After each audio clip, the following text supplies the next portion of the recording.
Bonjour à toutes et à tous. Nous sommes ravis de vous avoir présents aujourd'hui depuis la France, mais pas seulement, depuis en direct du monde entier. Alors nous sommes ravis d'être réunis aujourd'hui pour cette conférence de presse dédiée au sommet de l'élevage, une 30e édition qui se déroulera du 5 au 8 octobre 2021 à la Grande Halle d'Auvergne à Cournon. Alors que vous soyez exposant ou journaliste, j'imagine que vous êtes déjà impatient de découvrir ce que le sommet de l'élevage nous réserve de surprises cette année. 30 ans, c'est plus qu'une génération. Pour un sommet, c'est même une ère. Et 2021, c'est une ère nouvelle qui commence. Une édition ambitieuse, pleine de promesses, qui va nous être présentée durant ces 30 prochaines minutes. Alors, je ne vais pas vous faire languir plus longtemps, puisque c'est aux organisateurs dirigeants que revient bien évidemment la présentation de ces nouveautés. Donc, Fabrice Berton, bonjour d'être parmi nous aujourd'hui. Jean-François Blanc, Victor Berton et le président du Sommet de l'élevage, bien sûr, Jacques Chazalé. Alors, d'ores et déjà, je crois que je peux dévoiler les quatre informations clés que nous allons développer dans quelques instants. Celle, bien évidemment, de la 30e édition, puisque 2021 note la 30e année. Un sommet qui passe de 3 à 4 jours, un deuxième hall d'exposition et un sommet qui va se décliner en digital. Mais nous allons découvrir tout cela. Alors, j'en profite également pour vous indiquer que dès à présent, vous pouvez poser vos questions via le chat, puisque nous consacrerons à l'issue de ces présentations un quart d'heure à peu près, en tout cas le temps nécessaire pour répondre à l'ensemble de vos questions. Alors, je me tourne vers vous. Alors, une petite précision également pour vous qui nous regardez. Même si ça n'est pas l'impression que nous vous donnons à l'écran, sachez que nous respectons bien évidemment les distances entre nous de 2 mètres. Et donc, nous allons jongler un petit peu avec nos masques. Et donc, Fabrice Berton, vous êtes commissaire général, directeur général du sommet de l'élevage. Je suis très heureuse de pouvoir vous donner la parole maintenant. Que de chemin parcouru depuis 1992. Alors, cela ne vous aura pas échappé. Du 5 au 8 octobre, ça signifie donc 4 jours de salon, une nouveauté. J'ai presque envie de dire que finalement, l'allongement de la durée de vie pour le sommet, ça fonctionne un petit peu pareil, parce qu'au bout de 30 ans, hop, on ajoute une journée supplémentaire. En quoi c'est une nouvelle étape dans l'histoire du sommet de l'élevage ? Bien, avant de vous parler de la nouvelle étape, merci Virginie de me donner la parole. Vous avez dit que de chemin parcouru depuis 30 ans. Effectivement, nous avons en 30 ans connu une croissance quasi continue, que ce soit au niveau des exposants ou au niveau des visiteurs. Et je retiendrai 3 dates marquantes qui ponctuent 3 étapes. La première, bien sûr, la création du sommet de l'élevage en 1992 au plan d'eau de Cournon, donc à côté du camping de Cournon, avec 200 exposants et 11 000 visiteurs. La deuxième étape, 2004, 12 ans plus tard, avec près de 900 exposants et 63 000 visiteurs. Et pourquoi 2004 ? Car c'est la Grande Halle d'Auvergne qui ouvrait ses portes. Et je tiens à ce niveau-là à remercier d'ailleurs le président Valéry Giscard d'Estaing qui nous a quittés il y a très peu de temps, car c'est lui qui a su prendre la décision de construire ce parc expo. Et nous ne serions sûrement pas là aujourd'hui s'il n'avait pas pris cette décision. Donc rendons-lui hommage. Et à partir de 2004, nous avons toujours connu une progression pour arriver à cette étape de 2021 avec un passage à 4 jours. Et nous annonçons les objectifs, c'est de franchir la barre des 100 000 visiteurs et des 1500 exposants. Alors, vous annoncez un agrandissement du parc. Y a-t-il d'autres mesures qui sont mises en place pour répondre à l'ensemble de ces objectifs ? Bien sûr, il y a notamment le passage à 4 jours de notre événement. Donc, toutes les conditions aujourd'hui ont été réunies pour passer à 4 jours. Plusieurs objectifs là-dessus sont recherchés. Le premier, d'améliorer les flux d'accès des visiteurs. Ceux qui ont l'habitude de participer au sommet ont vu que ces dernières années, nous avions des problèmes d'accès au site et de densité de visiteurs. Nous avions des très fortes journées. Donc le passage à 4 jours nous permettra d'étaler un peu le flux de visiteurs, ce qui est entre nous aussi une réponse à la situation actuelle que l'on connaît, car on peut supposer qu'au mois d'octobre, on aura aussi des conditions de densité de visiteurs qui nous seront imposées. Donc le passage à 4 jours nous permet de d'édensifier ces journées. Autre objectif recherché, c'est d'augmenter le temps de visite de chaque visiteur. Car nous étions dans un paradoxe, plus nous augmentions le nombre de visiteurs, et moins la durée moyenne de temps de visite des visiteurs était importante, puisqu'ils passaient plus de temps dans les embouteillages pour accéder au site. Donc là aussi, on améliorera ce temps de séjour des visiteurs, donc on améliorera le nombre de contacts possibles qui sera réalisé entre visiteurs et exposants. Autre raison là, et autre objectif de passer à 4 jours, c'est d'enrichir le programme. Nous avions d'année en année accueilli de plus en plus de races d'animaux, de concours d'animaux, de conférences, et nous étions à saturation avec le format 3 jours. Donc le format 4 jours nous permettra d'enrichir ce contenu. Et enfin, une journée de plus nous permettra sûrement de franchir la barre des 100 000 visiteurs et d'aller même dans quelques éditions au-delà de ces 100 000. Alors justement, par rapport aux évolutions que va connaître l'agriculture ces prochaines années, comment le sommet va-t-il évoluer ? Alors là-dessus, je laisserai le président Chazalet vous parler de l'évolution de l'élevage en France. Mais bien sûr qu'un salon se doit d'être le reflet de ces évolutions, voire mieux, il doit être précurseur sur ces évolutions. Donc que ce soit le sommet traduira d'ailleurs les politiques qui seront initiées par les pouvoirs publics, que ce soit la politique agricole commune, que ce soit au niveau national. Notre agriculture et notre élevage évoluera avec un respect de plus en plus important, bien sûr, sur les questions environnementales. Dans le domaine de l'élevage, on parle de bien-être animal. Bien, notre sommet de l'élevage traduira toutes ces évolutions. Alors, il y a un point qui vous tient à cœur, je crois, et on va conclure peut-être votre partie là-dessus. Quelles sont ces valeurs fondamentales que porte le salon et que vous pourriez partager avec nous ? Alors là, oui. J'aime bien m'exprimer là-dessus. Je dirais que les valeurs de notre salon pourraient être résumées en un précepte, c'est que l'efficacité durable, c'est l'art de marier l'utile et l'agréable. Alors concrètement, qu'est-ce que ça veut dire pour notre événement ?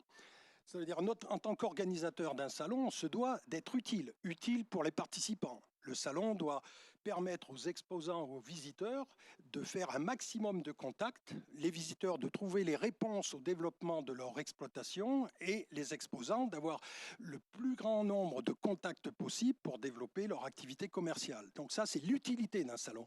Et si tous ces contacts se font dans une ambiance de convivialité, et là-dessus, je pense que beaucoup d'exposants, beaucoup de visiteurs reconnaissent qu'au sommet de l'élevage, ils y viennent avec plaisir, et donc, par les temps qui courent d'ailleurs, croyez-moi que nous continuerons dans l'avenir à développer les temps et les espaces de convivialité au sommet de l'élevage, parce que pour nous, c'est un art de vivre.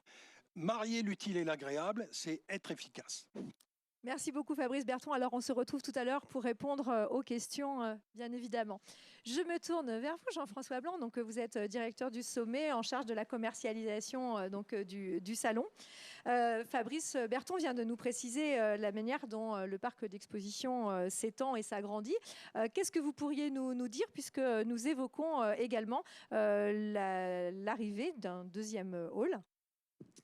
Oui, bonjour. Donc, effectivement, l'une des grandes évolutions de cette année, ça va être la création de ce nouveau hall, un grand hall tout neuf de 10 000 m² qui va augmenter la superficie d'exposition de notre parc expo.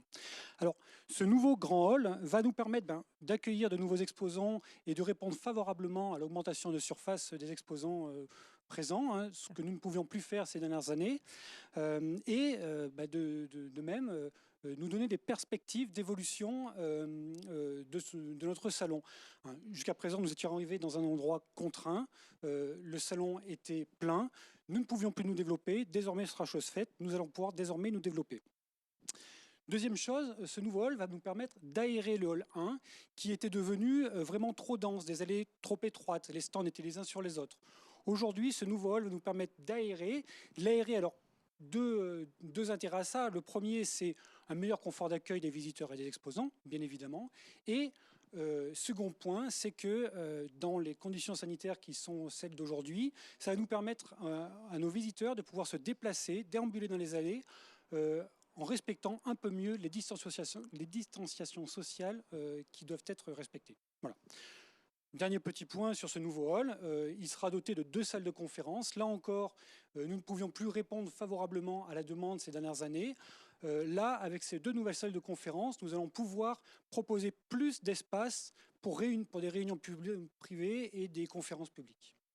Parfait. Alors, est-ce qu'on peut rentrer peut-être un peu plus dans le détail et est-ce que vous pouvez nous expliquer comment va s'articuler justement ce bâtiment et ces espaces d'exposition? Oui, alors ce nouveau hall va évidemment... alors, c'est peut-être pas cette slide-là qu'il faut diffuser. C'est peut-être la slide précédente, voilà. Ce nouveau hall va nous amener à réorganiser nos espaces. Alors, dans les grandes réorganisations, nous allons créer un hall, qui est le hall numéro 4, qui va être destiné à accueillir toutes les présentations animales bovins-lait. Je dis bien toutes les présentations animales bovins-lait parce que les exposants qui étaient auparavant associés à ces présentations animales intégreront le nouveau hall en dur. Ce nouveau hall 4 sera un hall qui sera plus large que l'ancien, puisque ce sera un hall qui fera désormais 50 mètres, alors qu'avant il faisait 40 mètres de large. Et cette augmentation de surface va nous permettre d'améliorer les présentations animales, notamment en agrandissant le ring, mais également en augmentant la capacité des gradins pour accueillir plus de public. Deuxième évolution, c'est le hall O20, qui lui va désormais remonter un petit peu plus haut, et lui également va augmenter en superficie puisqu'on va passer sur un hall qui auparavant faisait 30 mètres de large et qui désormais fera 40 mètres de large. Pardon. Donc là, même raison pour améliorer la qualité des présentations. Autre évolution, c'est le petit hall 6 qui auparavant était couplé au hall bovin-viande. Lui, il va disparaître. Alors c'était un hall dans lequel apparaissaient les exposants en production d'énergie et en construction de bâtiments. Ces exposants-là vont eux aussi venir rejoindre le nouveau hall 2, le nouveau hall en dur. Voilà pour les grands points de modification de l'organisation de notre événement. Alors, est-ce qu'on peut rentrer un petit peu plus dans le détail? Ce nouveau hall, que va-t-on y trouver? Alors, dans ce nouveau hall, nous allons trouver, alors je vous le disais tout de suite, tous les exposants qui ont trait aux productions laitières, qui vont donc désormais être dans ce hall. Également tous les exposants du hall 6, auparavant en production d'énergie et en construction de bâtiments. Et on va venir intégrer à ce hall les exposants en aménagement de bâtiments qui auparavant étaient dans le hall 1. Donc ça va faire un grand pôle construction, aménagement de bâtiments. Et tous les exposants en production porc, volaille, plus communément appelés hors sol, qui également vont venir intégrer ce hall. Nous allons développer le secteur des transformations à la ferme. 2 secteurs, production d'énergie, transformation à la ferme, qui font partie de nos axes de développement pour les années futures. Je vous l'ai dit, ce seront des exposants qui vont être en partie déplacés du hall 1 vers ce hall 2. Ça va nous permettre d'aérer ce hall 1 et de donner des allées plus larges à ce hall 1. Alors, je crois qu'avec toutes ces explications, aujourd'hui est le point de départ pour les exposants pour pouvoir commencer à s'inscrire. Au vu de cette nouvelle organisation, de ce que vous venez de nous présenter, j'imagine, Jean-François Blanc, que vous nous conseillez plutôt d'oublier un peu peut-être les habitudes qu'avaient les exposants sur les années précédentes et de regarder un petit peu plus en détail ce nouveau plan et aussi de retenir peut-être assez rapidement sa place. Bien sûr, cette année, on vit encore une grande restructuration. On sait qu'il y a un historique qui se fait sur les emplacements. Il est donc urgent cette année de très vite se positionner pour prendre sa place pour les années futures. Alors, j'en profite pour ça d'ailleurs pour vous expliquer quand même malgré tout que, bien sûr, nous préparons activement cette prochaine édition du Sommet de l'élevage. Nous espérons tous pouvoir nous retrouver à cette occasion, mais les conditions sanitaires feront peut-être que ce salon serait amené à être annulé. Alors là, je tiens à rassurer nos exposants. Si toutefois ce salon devait être annulé, l'ensemble des sommes qui auraient été consacrées à la participation de ce salon seraient, comme l'année dernière, remboursées. Ils ne prennent donc aucun risque à s'engager dès à présent. Merci beaucoup Jean-François Blanc. Alors je vais me tourner naturellement maintenant vers Victor Berton. Nous allons parler, nous l'avons annoncé, du prochain point qui est celui dédié au digital. Alors on a vu, on a repoussé le calendrier, l'espace, le temps. On va arriver dans une nouvelle dimension. On parle de nouvelle ère, l'ère du digital. On va parler, est-ce qu'on va rentrer dans la troisième dimension? Je ne sais pas. En tout cas, Victor, vous qui êtes directeur chargé du développement du digital, est-ce que vous pouvez justement nous expliquer un petit peu l'importance que va prendre le digital, le sommet de l'élevage, à partir de cette nouvelle édition? Et puis surtout, est-ce que ça va remplacer, c'est la question qu'on se pose en général, les rendez-vous physiques? Alors le sommet, oui, s'ouvre au digital. Attention, je ne parle pas d'un remplacement ou d'une mutation vers du 100% digital, bien au contraire. Je parle d'une ouverture vers une plateforme web et d'une plateforme appli mobile qui, elles, seront là non pas pour remplacer, mais bien au contraire, servir et renforcer l'événement présentiel. L'événement présentiel restant bien évidemment le point d'orgue de la communauté du sommet de l'élevage. Alors, est-ce que vous pouvez nous présenter les grands enjeux du digital véritablement sur ce sommet? Alors, le digital a 3 grands objectifs. On voit dans un premier temps, l'objectif est d'optimiser, c'est-à-dire d'améliorer à la préparation ou au suivi des contacts après l'événement en présentiel. Donc cela renforce l'efficacité du rendez-vous physique. Le deuxième objectif qui est de connecter, c'est-à-dire connecter les professionnels du monde de l'élevage, les visiteurs et les exposants, et cela non pas pendant simplement 4 jours, mais tout au long de l'année. Et ensuite, on a le dernier objectif qui est de renseigner, c'est-à-dire informer, tenir au courant des nouveautés, des dernières tendances, des dernières actualités de nos exposants ou du monde de l'élevage. Alors, c'est plus d'une vingtaine de fonctionnalités au total que nous allons découvrir. Est-ce qu'il est possible, Victor, de rentrer un petit peu concrètement justement sur des exemples de ces fonctionnalités? Alors oui, les fonctionnalités que l'on a identifiées, que l'on va mettre en place, bien sûr pour la prochaine édition, certaines sont déjà connues, comme je vais vous les expliquer maintenant. Le plan du salon, la possibilité de créer un profil pour son entreprise ou pour quelqu'un qui est exposant ou visiteur. On retrouve la liste des exposants, des conférences, des concours et des présentations. On pourra bien évidemment organiser son agenda. On aura un système de messagerie. Le Sommet d'Or, qui est le concours d'innovation du sommet de l'élevage, sera mis en avant sur ces plateformes. On retrouvera des appels d'offres, c'est-à-dire les visiteurs pourront présenter leurs projets et les exposants viendront y répondre. On aura une bourse de l'emploi. Les visites d'élevage pour les visiteurs internationaux seront mises en avant sur ces plateformes. La possibilité de faire un ajout en favori d'un exposant, d'un matériel ou bien même d'un animal qui sera exposé sur le sommet de l'élevage. On a aussi la possibilité de retrouver notre plateforme où l'on peut avoir les hôtels au meilleur prix du marché. On a aussi les infos pratiques, les podcasts à travers notre chaîne YouTube et aussi même le food and beverage, c'est-à-dire la possibilité de commander un plateau repas directement livré sur son stand. Alors une véritable amélioration de confort, n'est-ce pas? Oui, bien évidemment. Et on a aussi les dernières fonctionnalités qui sont les plus novatrices selon moi. La possibilité d'organiser en avance ses rendez-vous B2B. On a la marketplace, c'est-à-dire c'est un catalogue de tous les produits exposés par nos exposants. Donc on retrouvera une vitrine digitale de tous les produits exposés au sommet de l'élevage et non pas pendant 4 jours, mais tout au long de l'année. On aura les webinars qui seront retransmis et repostés sur notre chaîne YouTube. Le Carrefour de la génétique, c'est-à-dire c'est aussi un catalogue, mais ici non pas dédié comme la marketplace au machinisme et autres, mais aux animaux exposés au sommet de l'élevage. On aura un fil d'actualité quotidien, un fil d'actualité agricole choisi par nos soins et qui sera retransmis envers notre communauté. Les invitations et les badges seront dématérialisés et on aura un service de matchmaking exposant, c'est-à-dire on pourra connecter les exposants et nos visiteurs à travers nos plateformes. Alors justement, Victor, vous venez de parler des exposants.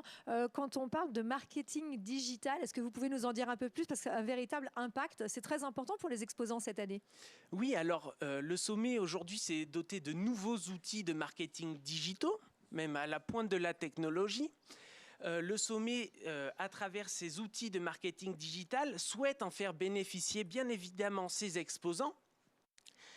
Et ces exposants, s'ils achètent nos nouveaux produits de communication, auront la possibilité d'avoir une visibilité digitale accrue et voire même pour moi, selon moi, exceptionnelle.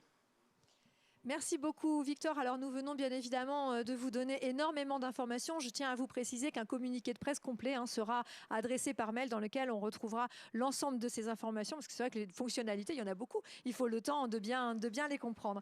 Alors, vous l'avez compris, un salon international plein d'ambition, en pleine expansion, l'image surtout d'un secteur qui offre de formidables perspectives. Et qu'est-ce que ça fait du bien d'entendre des choses positives. C'est pourquoi, en conclusion, Jacques Chazalet, vous êtes le président du sommet de l'élevage. Je vais vous laisser conclure et puis dire surtout à ceux qui nous suivent aujourd'hui, journalistes, exposants et tous ceux qui nous écoutent, un petit peu quelles sont ces perspectives justement d'avenir et quelle est votre conclusion de cette conférence de presse. Bien, merci. Effectivement, l'élevage est un secteur en développement. Les attentes sociétales, ça a été évoqué, effectivement le bien-être, la maîtrise de l'environnement et ce qu'on appelle un élevage durable, qui est une caractéristique globalement de l'élevage du Massif central, même si c'est un salon international, et qui est un élevage à l'herbe. Donc ça, c'est quelque chose d'important parce que ça a des conséquences directes sur l'aménagement du territoire, sur le maintien des prairies et sur la capacité qu'a ce territoire d'avoir un développement touristique. Je dirais aussi que cette crise du Covid a révélé un certain nombre de choses. D'abord, ça a révélé à un certain nombre de nos concitoyens le lien direct entre l'alimentation et l'agriculture. Il y a eu le débat précédemment sur les lois Egalim, sur le fait qu'il fallait redonner de la valeur. On a parlé beaucoup de circuits courts, alors circuits courts directs, mais des circuits courts aussi intégrés avec des artisans, des outils industriels. Et tout ça donne de la valeur. Et tout ça fait qu'on a un développement, et c'est aussi un des points qui a été exposé par Jean-François, de faire un pôle qu'on a anticipé sur la transformation et la vente à la ferme. Et ça, c'est important parce que ça permet énormément de développement d'emplois. Et il faut se dire que l'élevage, l'agriculture de manière générale, est un secteur qui recrute. C'est un secteur qui a besoin de cerveau, de bras. Et je dirais aussi que on parle beaucoup des agriculteurs, mais dans la transformation, il y a beaucoup d'agricultrices. Et il faut savoir qu'aujourd'hui, un agriculteur sur 3 est une agricultrice. Et tout ça contribue effectivement au développement de notre secteur, qui est un secteur qui investit, on le voit bien avec les plans de relance, ainsi de suite. Tout à l'heure, on évoquait le fait que c'était le deuxième marché, le marché français est le deuxième marché mondial de l'agrofourniture. Donc, ce qui veut dire qu'il y a quand même des perspectives. C'est un secteur qui sait s'adapter. On parle beaucoup de la maîtrise des phytos, des médicaments, ainsi de suite. Il faut savoir que l'élevage et l'agriculture en général a énormément évolué sur ces secteurs-là. Donc, moi, je dirais que le sommet de l'élevage est en phase avec son temps et pour accompagner les éleveurs qui viennent présenter particulièrement leur savoir-faire, qui est notamment en matière de génétique, en matière d'exportation, et pour les exposants qui permettent aux agriculteurs de s'adapter aux nouvelles attentes sociétales. Et je pense qu'avec ce schéma-là, eh ben, effectivement, la boucle est bouclée. Parfait, merci beaucoup. Un petit mot simplement pour vous adresser aux exposants sur cette nouvelle édition. Est-ce que vous avez envie de leur dire de leur délivrer un message particulier? Bah, écoutez, beaucoup de choses ont été dites. Je pense qu'on fait un investissement considérable, tant au niveau informatique, au niveau de l'accueil, qu'au niveau des accès, parce qu'il ne faut pas oublier que les travaux seront finis. Donc, on aura un accès 2 fois 3 voies, des parkings, d'un nouvel espace d'exposition, pour faire en sorte que effectivement les exposants soient dans les meilleures capacités possibles pour trouver leurs clients, parce que les clients que sont les éleveurs et les agriculteurs ont besoin de se développer. Et on voit bien qu'il y a une demande d'investissement.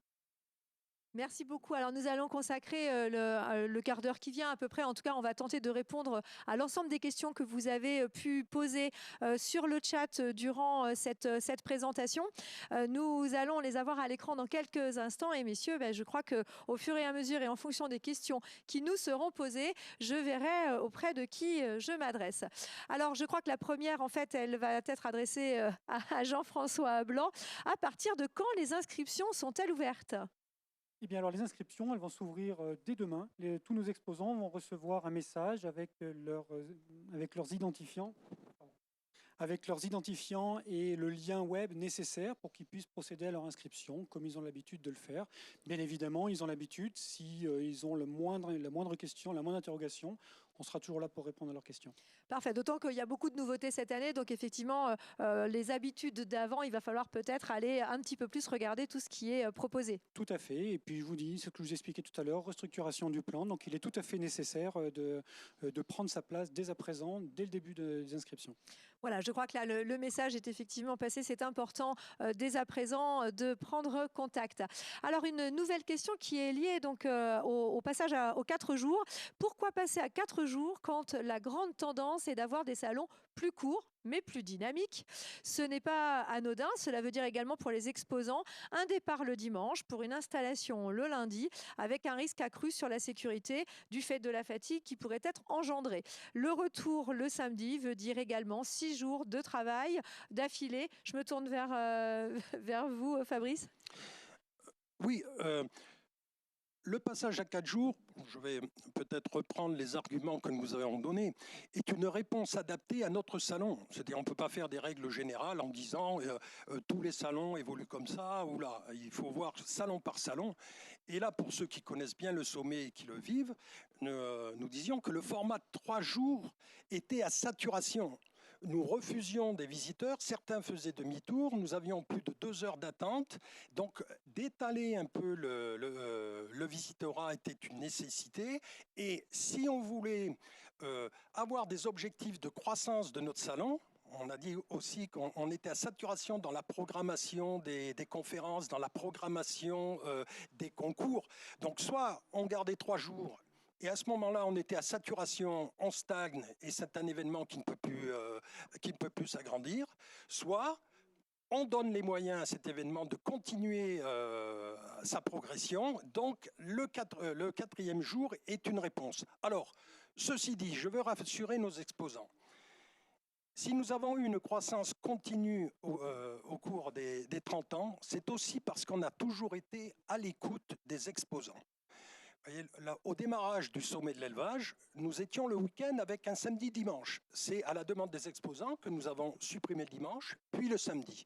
Donc là, nous sommes partis sur 4 jours en pensant que c'est une réponse adaptée pour le développement de l'activité du sommet.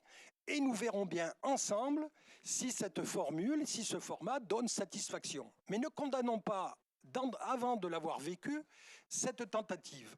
Nous ne voulons pas faire le bonheur des exposants malgré eux, mais qui respectent notre analyse, notre décision, et nous verrons ensemble l'efficacité de cette décision. Alors nous avons une nouvelle question directement liée à ce passage à 4 jours, qui dit qu'effectivement avant il y en avait 3, maintenant il y en a 4. Alors est-ce que ça sera plus onéreux pour les exposants ? Non, nous avons essayé de passer un format 4 jours et se rendre compte dans les tarifs ça a été très peu traduit par une augmentation tarifaire. Certes, il y a une augmentation, mais qui n'a rien à voir avec 4 jours, ça fait 25%, ça n'a rien à voir là. Hein, ça va être de l'ordre peut-être de 3 ou 4%, enfin, suivant chacun verra suivant la commande qu'il fera. Voilà. Alors, on va changer un petit peu de registre pour cette prochaine question, puisque là, on va rentrer un petit peu plus dans le cœur de la thématique. Quelle place pour les énergies renouvelables, par exemple la méthanisation agricole notamment, vont-elles être mises en avant pour cette nouvelle édition? C'est Jean-François peut-être qui répond? Oui, donc comme je vous l'expliquais tout à l'heure en vous présentant le plan, ce sera effectivement un secteur que nous allons développer, que nous souhaitons développer. Ce secteur sera développé dans le nouveau hall en dur. Nous allons dès à présent solliciter de nouveaux exposants pour que toutes ces solutions soient présentées à nos visiteurs. Ils en sont aujourd'hui demandeurs. Charge à nous maintenant de développer ce secteur. Oui, la méthanisation sera un secteur largement présent dans les années à venir au sommet de l'élevage. Alors, une autre question justement sur les filières. Vous voulez...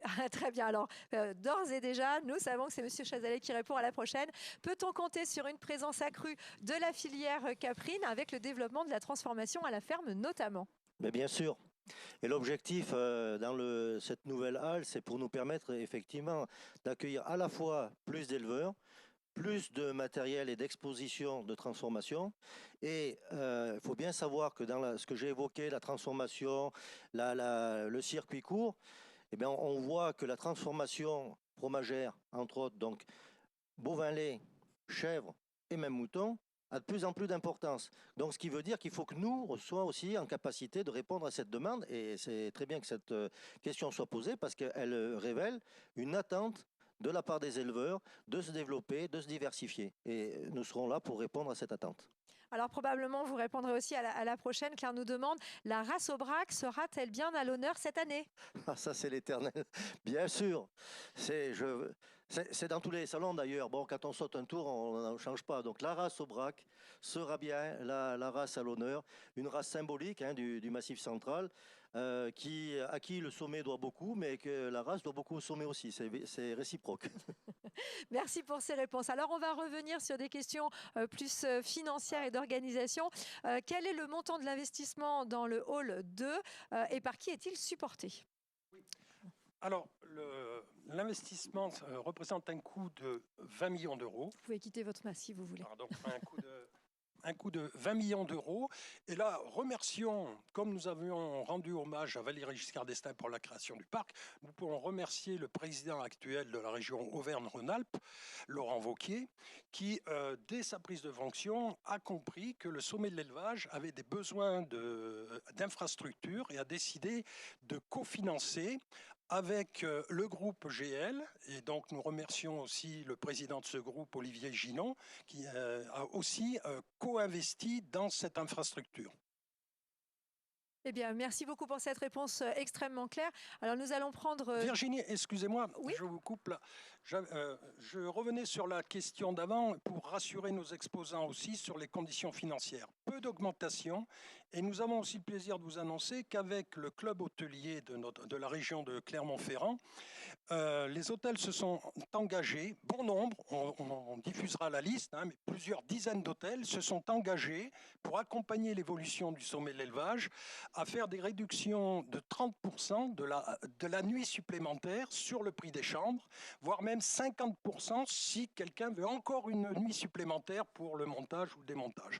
Donc vous voyez que le passage à 4 jours, nous avons tout mis en œuvre pour minimiser le surcoût que ça va engendrer pour nos exposants. Voilà, je finis. Merci beaucoup pour cette précision, en effet. Alors cette fois-ci, c'est la dimension internationale qui intéresse. Est-ce que vous pouvez nous en dire un petit peu plus, justement, au niveau du sommet, sur cette dimension internationale? Oui. Alors, au niveau international, nous allons dissocier deux choses, la partie exposant et la partie visiteur. Concernant les exposants, nous allons bien sûr inciter nos exposants traditionnels internationaux, qui, je le rappelle, venaient de 23 pays, mais dont la majorité viennent de l'Europe. Alors là, bien sûr, que dès qu'on parle d'international au jour d'aujourd'hui, on peut être inquiet par rapport à la situation. Je vais faire bref sur la situation. Nous avons quand même espoir au niveau des exposants d'avoir un nombre conséquent d'exposants internationaux qui viennent pour la raison suivante. L'analyse que l'on fait de la situation, c'est que en ce moment, est en train de se développer quand même une campagne de vaccination qui, ne l'oublions pas, est harmonisée au niveau européen, puisque c'est l'Europe qui distribue les vaccins de façon équitable dans les différents pays. Donc on peut supposer qu'en septembre-octobre, la plupart des pays auront une situation sanitaire qui se sera rapprochée les unes des autres. Et que donc, si on autorise le sommet de l'élevage à se faire, c'est que la circulation des hommes aussi pourra se faire. Donc là, on est plutôt rassuré du côté des exposants. Quant aux visiteurs, aussi tout le potentiel de visiteurs au niveau européen, il n'y a pas de raison que les gens ne puissent pas se déplacer. Certes, pour des pays plus exotiques, il est trop tôt aujourd'hui pour se prononcer. Hein. Voilà. Je pourrais aussi ajouter sur l'international, au niveau du digital, on s'autorise aussi de pouvoir accueillir digitalement des gens du monde entier. Donc quelqu'un qui sera même sur un autre continent et qui n'aurait pas la capacité de voyager cette année aura quand même la possibilité de participer au sommet de l'élevage. Voilà, nous allons passer outre toutes ces frontières grâce au digital également. Oui, Fabrice. Je vais ajouter aussi un argument sur l'international. Comme le disait Jacques Chazalet tout à l'heure, il ne faut pas oublier que la France est le deuxième pays au monde en importation d'agrofournitures. Hein. Donc, au moment où on parle de relance économique, voyez, je pense que pas mal d'exposants européens ont envie de venir sur le marché français pour exploiter justement ce potentiel qu'a la France de leur acheter ces fournitures. Là. Voilà, donc nous sommes quand même relativement sereins sur la capacité qu'a le sommet à accueillir dès cette année un nombre important d'exposants internationaux. Merci. Alors nous allons aborder la question de marketplace. C'est peut-être Victor qui va répondre à cette question. Quel est le contenu que vous attendez de la part des exposants cette année ? Alors c'est assez simple, vous verrez que les exposants auront à mettre leur contenu dès lors de l'inscription, c'est-à-dire dès demain ils pourront mettre leur contenu en place. Ça sera ni plus ni moins qu'une photo, les contacts utiles, une description du produit et les visiteurs auront la possibilité de demander un devis à nos exposants et auront un contact direct. Nous ne sommes pas un Amazon, hein. On est une plateforme qui permettra de mettre en contact nos exposants avec nos visiteurs, tout simplement. Merci pour cette réponse. Alors la question suivante en fait concerne donc cette session de conférence de presse, de savoir s'il y aura un replay de cette présentation. Jean-François, est-ce que vous pouvez nous dire ? Oui, bien sûr. Cette présentation sera disponible par la suite sur notre site internet. Vous pourrez la revisionner autant de fois que vous le souhaiterez. Parfait. Et puis, comme je l'indiquais tout à l'heure, un communiqué de presse, évidemment, par mail sera envoyé. Si toutefois, il y avait même des questions, mais je crois qu'on va pouvoir, a priori, toutes les traiter, la direction, bien évidemment, vous vous engagez à répondre à toutes ces questions. Alors, le montage des stands pourra-t-il se faire la semaine précédente ? C'est Fabrice qui répond à cette question organisation. Vous recevrez aussi les dates de montage, c'est-à-dire qui doivent être dans les règlements du dossier d'admission. Bien sûr, hein, déjà, la formule de 3 jours, nous autorisions un petit peu par dérogation certains exposants à commencer la semaine d'avant. Donc là, on a fait un décalage, hein, tout simplement, et compte tenu de la proximité du dimanche, il y aura la possibilité pour certains qui en ont besoin de démarrer la semaine d'avant. Parfait. Alors, on va parler aménagement du bâtiment du hall 2. Cette fois-ci, comprend-il les produits tubulaires de matériel de contention ? Oui, alors après, les exposants peuvent choisir soit d'exposer en intérieur, soit d'exposer en extérieur. Effectivement, pour ceux qui choisiront d'exposer en intérieur, ce sera bien le hall 2 qui leur sera destiné. Ce hall 2, comme je vous le disais tout à l'heure, qui devra accueillir toute la partie construction, mais également aménagement des bâtiments. Donc oui, le tubulaire sera bien présent dans ce hall-là. Merci pour cette réponse. Alors, y a-t-il d'autres questions? N'hésitez pas, bien évidemment, à les poser en direct sur le chat. Alors, le thème de quelques conférences est-il déjà posé? Y a-t-il une programmation des conférences? Alors non, pas encore, hein. Là, on commence simplement à proposer à nos exposants et aux organisateurs de conférences de réserver ces espaces. Pour le moment, nous n'avons pas encore de thématique particulière qui se dégage.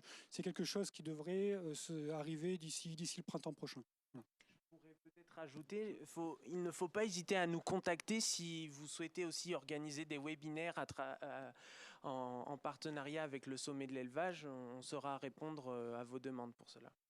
Merci de cette précision, parce qu'effectivement, il y a les conférences, il y a les webinaires. Ce sera deux choses différentes, hein. Les webinaires seront bien évidemment disponibles tout au long de l'année et pas simplement pendant le Sommet de l'élevage. Mais aussi, les webinaires seront aussi pendant le Sommet de l'élevage, je tiens à le dire.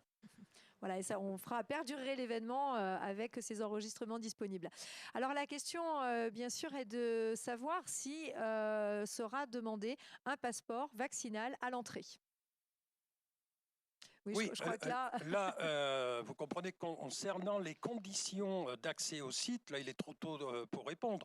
Nous, en tant qu'organisateurs d'événements, comme tous les organisateurs d'événements, s'il y a des conditions particulières d'accès, c'est avec les pouvoirs publics que ça sera défini. À l'heure actuelle, nous n'avons aucune indication sur les conditions d'accès.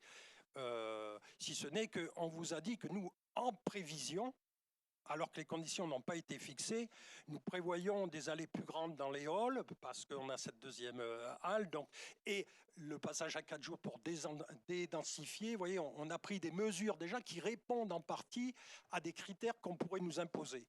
Voilà. Mais attendons, hein, c'est un débat un petit peu plus global de société, la présence ou non d'un passeport sanitaire. Donc, ce n'est pas nous qui allons décider, c'est les pouvoirs publics qui décideront pour nous.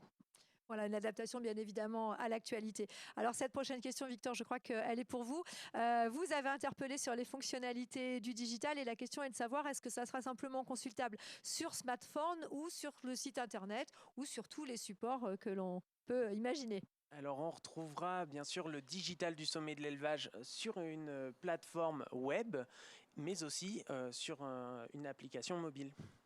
Voilà, donc l'application, on pourra tout consulter de la tablette à l'ordinateur en passant par le smartphone. Vous aurez accès à tout. Alors, comment évaluerez-vous la réussite de votre passage à 4 jours? Eh bien, là, nous l'évaluerons. Chaque année, nous faisons une enquête auprès des exposants. Donc, on a à peu près 50 à 60% des exposants qui nous répondent. Donc, c'est un bon échantillon. Et ça se mesure par un indice de satisfaction concernant le nombre de contacts réalisés et la qualité des contacts. Donc là, nous ferons pareil. Et la question sera posée aussi sur la formule directement. La formule des 4 jours, vous a-t-elle donné satisfaction? Donc, on regardera. Et c'est